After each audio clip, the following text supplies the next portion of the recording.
Bonjour à tous sur For Change. Merci de nous avoir rejoints dans notre émission Les Experts.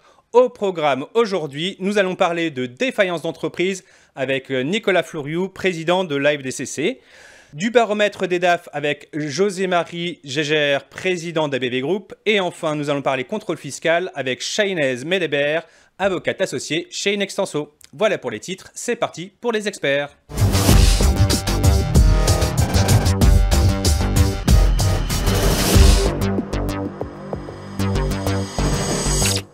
Bonjour Nicolas Floriou, est-ce que vous pouvez commencer par nous dresser un petit état des lieux des défaillances d'entreprise aujourd'hui en 2024?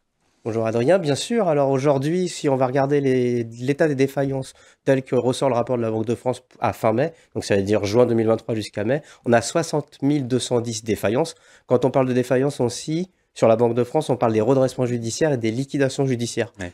La petite différence est importante parce que parfois on entend parler de défaillances au sens très large parce que des études parlent des sauvegardes. Donc quand on parle uniquement des redressements judiciaires, liquidations judiciaires, donc des sociétés qui ont eu un état de cessation de paiement, il y en a 60 210. Ce qui est intéressant à voir, après, il y a des sujets sur certains secteurs d'activité qui ont davantage de défaillances que d'autres, voire aussi sur un an qui sont beaucoup plus représentés. Et c'est aussi de faire le comparatif avec la décennie avant le Covid, parce que si on regarde bien, avant le Covid, on avait environ, entre 2010 et 2019, 59 000 défaillances par an, ce qui était important. Et on a quand même traversé une période assez, on peut dire bizarre, mais atypique, parce que quand on a eu le Covid à partir de mars 2020 et le grand confinement, tout le monde pensait à un tsunami de défaillance. Pareil, 2021, on pensait encore à un rattrapage. Et en fait, ce qu'on s'est aperçu, c'est qu'avec le quoi qu'il en coûte, ça veut dire les grandes mesures, elles ont été très simples, c'est les prêts garantis par l'État, PGE, dont on parle régulièrement aujourd'hui parce que c'est maintenant et depuis un an qu'on commence à les rembourser. On parle aussi de l'activité partielle de longue durée, qu'on appelle chômage partiel. Et donc, ça veut dire qu'une bonne partie de ces salaires ont été pris en charge par l'État. Et évidemment, les personnes n'étaient plus en activité active, mais ils étaient bien encore salariés, ce qui a permis de garder des gens dans le monde de l'emploi. Et on parle aussi du fait que l'URSSAF a été relativement souple, on va dire, sur son recouvrement, ce qui a fait et ce qui a bénéficié à plein de sociétés parce qu'elles ont pu survivre et passer ce cap-là. Donc, pour reprendre un ordre d'idée, 59 000 défaillances sur la décennie 2010-2019. On arrive en 2020, 2021 et 2022 et on a rétrospectivement 33 000 défaillances. Ensuite, 29 000, 28 000, quasiment. Et en 2022, on est remonté à 40 000. Ouais, donc ça repart vraiment en 2022 du fait justement de la fin de ces emprunts et la fin de l'effet Covid. Mais sachant que 40 000 en 2022, c'est déjà 19 000 de faillites de moins qu'une année normale. On l'a vu, le rattrapage, et pas que, parce qu'après, il y a des particularités qu'il faut prendre en compte, principalement 2023. Et l'accélération des défaillances, on l'a aperçu sur la fin de l'année, et principalement sur le dernier trimestre, où là, effectivement, si on refait tout l'historique, on a un trimestre où il y a eu le plus de défaillances constatées, c'était le quatrième trimestre 2023, et puis on est encore sur cette tendance. Donc c'est pour ça, aujourd'hui, qu'il faut prendre ce petit recul, mais néanmoins pas nier non plus qu'évidemment il y a un rattrapage, parce que tout ce quoi qu'il en coûte et ces aides de l'État, en fait, le ricochet, c'est que ça a permis à des sociétés qui étaient soit des entreprises zombies, soit en énorme difficulté de ne pas faire défaillance sur les années qui sont passées, mais de faire défaillance en fait l'année dernière, maintenant et dans les quelques années à venir, parce qu'en réalité, ça leur a permis d'avoir un souffle de trésorerie et de survivre. Quand on va regarder les trois secteurs qui ont davantage fait l'objet de défaillance par rapport à la décennie avant le Covid, là, il y a quelque chose qu'il faut avoir en tête, c'est qu'on a plus 35,6% sur les transports et entreposage, et généralement, on n'en parle pas. Donc là, il y a un vrai secteur qui, pour le coup, a une situation beaucoup plus compliquée qu'avant le Covid. Je terminerai activité financière et assurance, plus de 32% par rapport à la décennie avant le Covid. Et enfin, 19%, les informations et communications. On n'en parle pas souvent. En revanche, quand on a beaucoup parlé de l'agriculture, alors évidemment, l'agriculture, il n'y a pas beaucoup d'exploitations agricoles ou de sociétés, mais il y en a 6% de moins qu'avant la période Covid, et des secteurs comme la construction, 11% de moins qu'avant. Après, évidemment, pour aller davantage dans les détails, parce qu'évidemment, la situation des entreprises, des entrepreneurs et des gérants-gérantes ne sont pas les mêmes. On sait qu'il y a aujourd'hui, et depuis 2-3 ans facilement, quelque chose que nous n'avions pas l'habitude d'avoir. Ça veut dire plusieurs crises de différentes natures, au même moment. Il y a eu des tensions inflationnistes, qui ont eu quand même un impact significatif parce que beaucoup d'industries, notamment, ont vu leur augmentation de leur prix sur l'énergie. Et ça a été consommateur énormément de cash pour eux, voire ça a pu les entraîner en problème de rentabilité, voire en rentabilité négative. Ce qu'il faut aussi avoir en tête, c'est quand on prend ces grandes données, on a à peu près 60% des défaillances, et ça c'est un chiffre qui reste, qui sont des entreprises qui ont 0 salarié. D'accord, donc les micro-entreprises. Voilà, oui, exactement. Et quand on regarde celles qui ont entre 0 et 1 salarié, donc généralement la personne qui a fondé la société, on est à peu près à 91-92% des défaillances. D'accord. Évidemment, là, ça concerne 0 ou 1 emploi, donc c'est très particulier. Je parlais de tensions inflationnistes, on peut parler aussi des problèmes géopolitiques, des guerres, qui sont non pas, comme souvent on l'entend parler, au port de l'Europe, mais en Europe aussi. On peut aussi dire et parler tout simplement qu'on est quand même sur des sujets démocratiques et des États démocratiques qui sont en crise de démocratie d'une manière ou d'une autre, puisque les extrêmes montent. Ça a un petit impact non négligeable sur la conjoncture, parce que le commerce, c'est basé sur la confiance. Ouais. La confiance, c'est la confiance de se faire payer. De fait, de faire crédit, c'est accorder un délai de paiement et attendre qu'on soit payé au délai convenu. Et c'est le même mot crédito qui a donné le mot confiance à terme.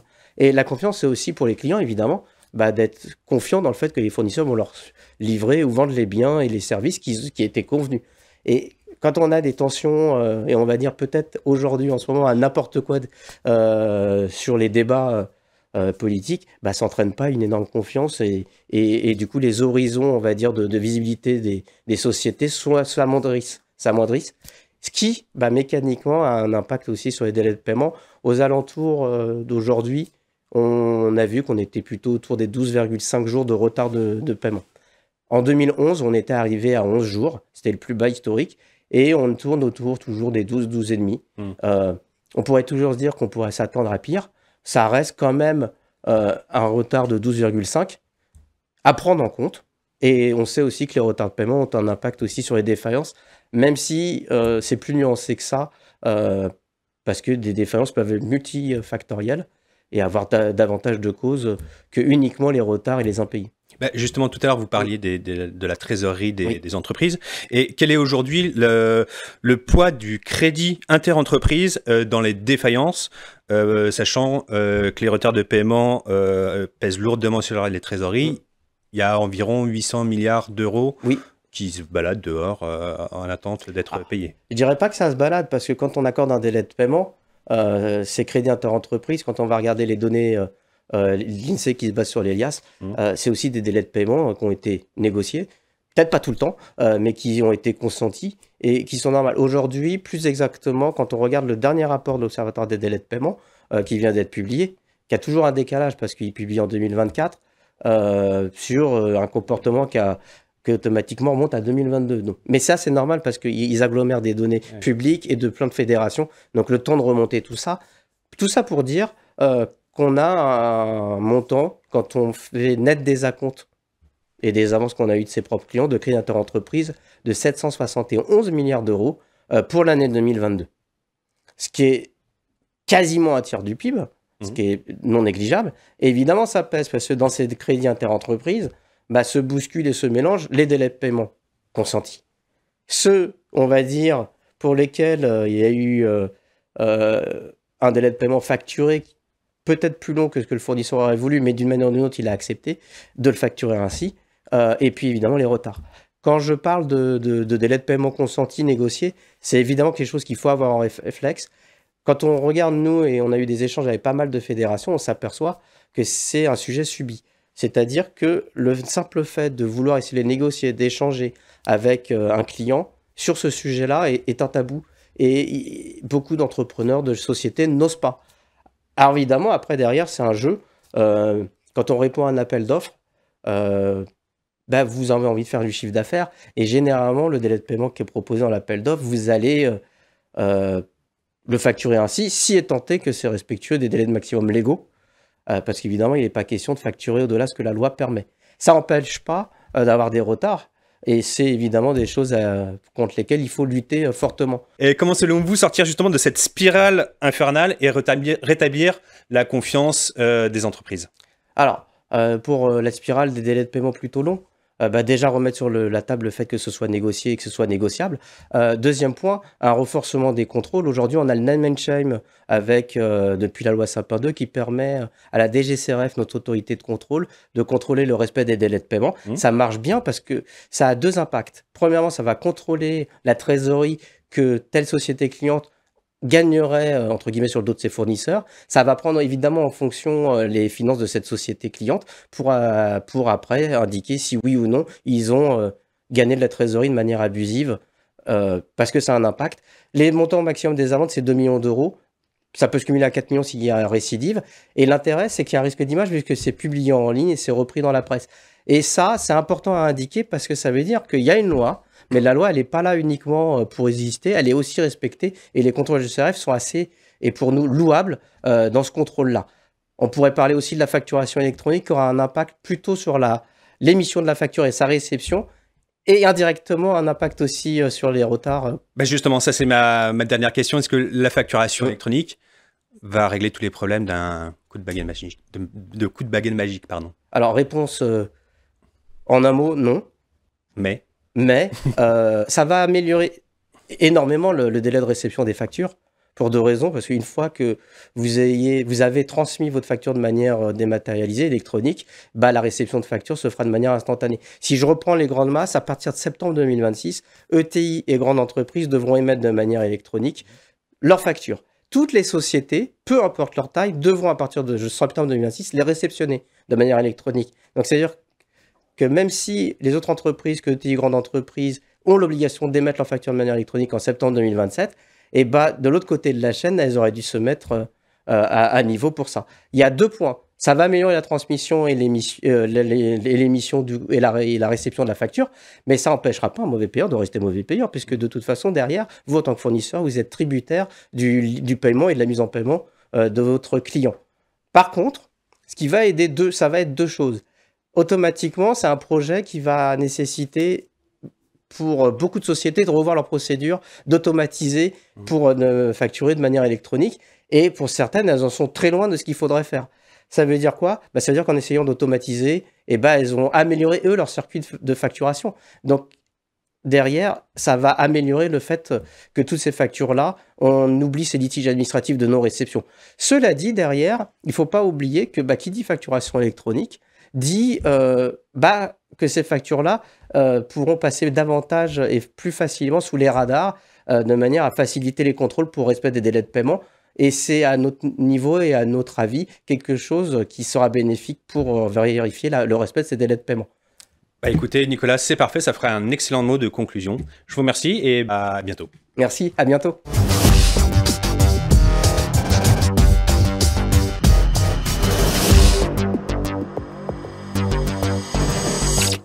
Bonjour José-Marie.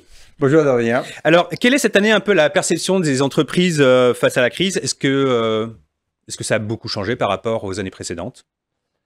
Alors, deux remarques pour répondre à votre question. Par rapport à l'année dernière, le baromètre 2023, le baromètre 2024 donne un peu les mêmes tendances, c'est-à-dire qu'à peu près la moitié des entreprises qui ont souffert de la crise l'année dernière et l'autre moitié qui sont plutôt bien comportées et qui ont profité même de la situation, qui ont pris des opportunités.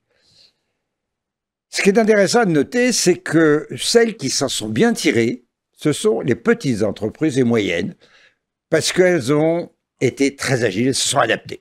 Elles ont répondu. Les très grosses, moins dans la mesure où ce sont des gros bateaux qu'il faut déplacer, donc ça va plus lentement. En revanche, leurs résultats sont principalement faits à l'étranger pour les grandes entreprises françaises, donc elles ont moins subi la crise. Et puis, au milieu, les ETI, qui sont des grosses entreprises, mais qui ne sont pas si internationales que ça, et moins souples, elles ont souffert. D'accord, très bien. Et quelles sont un peu les principales préoccupations ou priorités, on va dire, des DAF, des directeurs administratifs et financiers? Alors, toujours la même chose. Ouais. Cash is king. D'accord. La priorité au cash. Ça, c'est pas nouveau. Pour passer la crise ou les crises, il faut que l'entreprise ait du cash. Si elle n'a pas de cash, elle a un problème. Donc, tout est orienté sur la gestion du cash, sur l'ajustement des dépenses, l'ajustement des investissements en fonction des ressources. Ça, c'est vraiment le point fondamental. Et on peut dire que les DAF des entreprises françaises, en général, sont sur ce point-là hyper pro. Ils savent faire. D'accord. Et les obstacles qu'ils rencontrent pour atteindre cet objectif je voulais quand même rajouter un point. Ouais. Oui, voilà. L'obstacle, c'est le premier point qu'ils mettent en avant, c'est le manque de temps. Ouais. Ils sont tellement sollicités par choses diverses et variées qu'ils disposent de peu de temps. Et les deux autres obstacles qu'ils ont connus alors pour l'année 2023 et qui quand même subsistent pour 2024 et avec les derniers événements qui vont subsister, c'est la masse salariale et l'inflation. Voilà, ça c'est vraiment les deux grosses préoccupations en dehors de la gestion du temps des directeurs financiers des entreprises. D'accord. Et vous parlez pas du tout, les DAF se préoccupent pas du tout de cybersécurité ou d'IA plus qu'avant? Alors, c'était une excellente question. On a constaté, en comparant 2023 et 2024, qu'à partir de 2024, vraiment les DAF commencent à mettre dans leur priorité la cybersécurité. En revanche, 9% seulement des DAF mettent dans leur priorité l'IA. Ce qui est assez étonnant parce que l'IA est en train d'envahir le fonctionnement des entreprises. Les personnels des entreprises se demandent ce qu'ils vont faire de l'IA, est-ce qu'ils ont le droit de ne pas en faire, est-ce qu'il faut en faire, quelle IA choisir, il y a tellement de modèles maintenant d'IA et où s'en servir, que le sujet devient vraiment un sujet pressant et le sentiment, c'est qu'il est un peu urgent d'attendre, mais ceux qui sont dynamiques prennent de l'avance. Et c'est ça le problème aujourd'hui. Il faut que les directeurs financiers prennent conscience qu'il faut qu'ils montent au créneau, qu'ils forment leurs troupes, qu'ils définissent des règles. Alors, l'un des problèmes, c'est que, évidemment, l'IA, c'est tellement vaste, on ne sait pas par où commencer. Donc, mon conseil, c'est prenez 2-3 sujets, démarrez, et puis après, vous verrez, vogue la galère. D'accord. Eh bien, écoutez, très bien, José-Marie. Merci pour ces conseils, et puis à bientôt.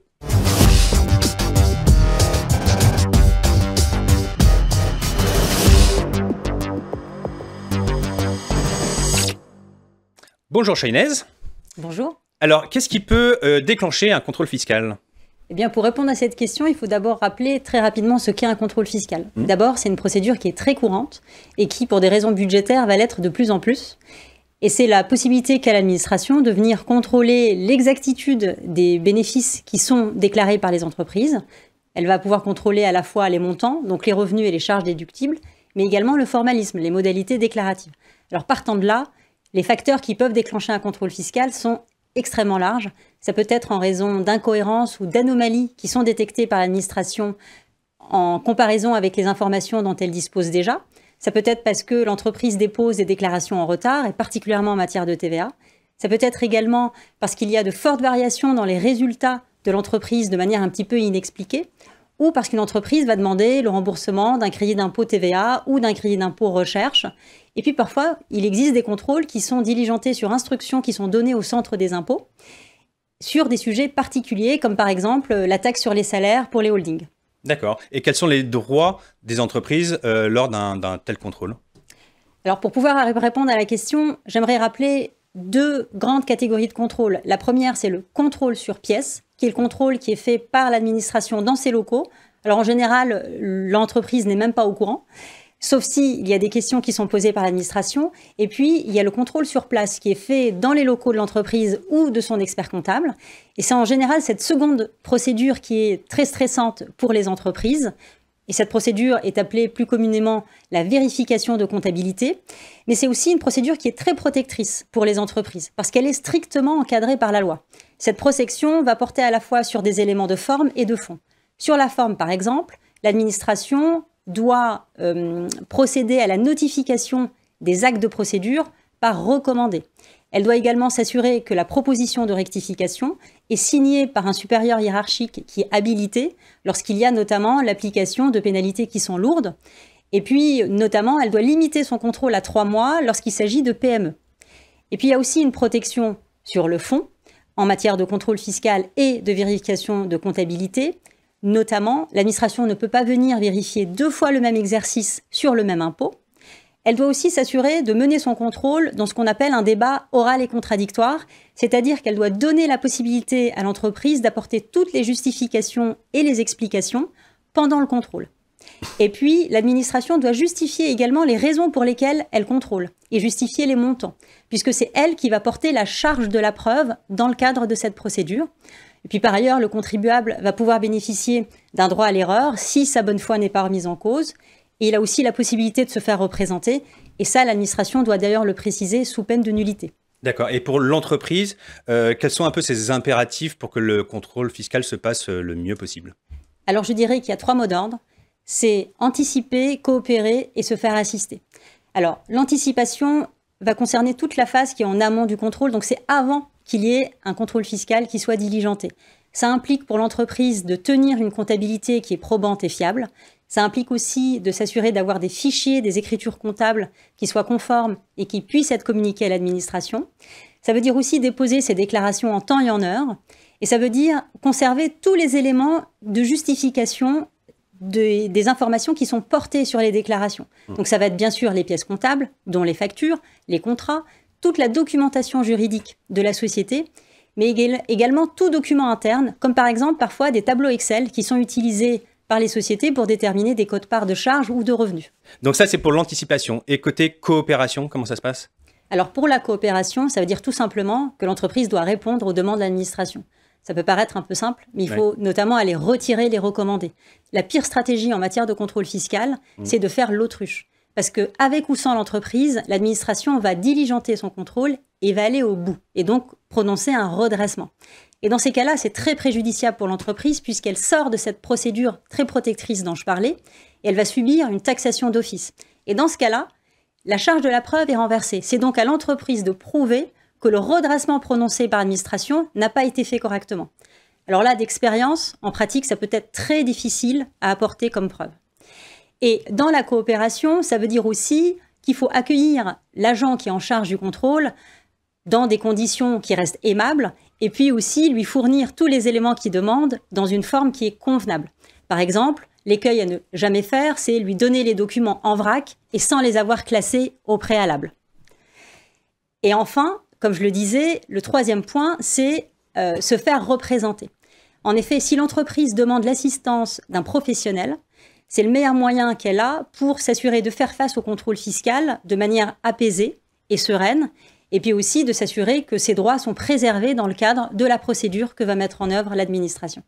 D'accord. Et comment un avocat fiscaliste peut aider l'entreprise justement en cas de contrôle? Alors pour ma part, en tant qu'avocate fiscaliste, je peux intervenir à différents stades de la procédure fiscale. Je peux intervenir par exemple dès le début de celle-ci. Et donc travailler en étroite collaboration avec les équipes comptables ou les experts comptables pour regarder, trier, sélectionner les éléments qui sont communiqués à l'administration dans le cadre de sa demande. Ma valeur ajoutée va vraiment être d'anticiper les conséquences fiscales des demandes et donc de pouvoir anticiper les sujets potentiels qui pourraient être soulevés.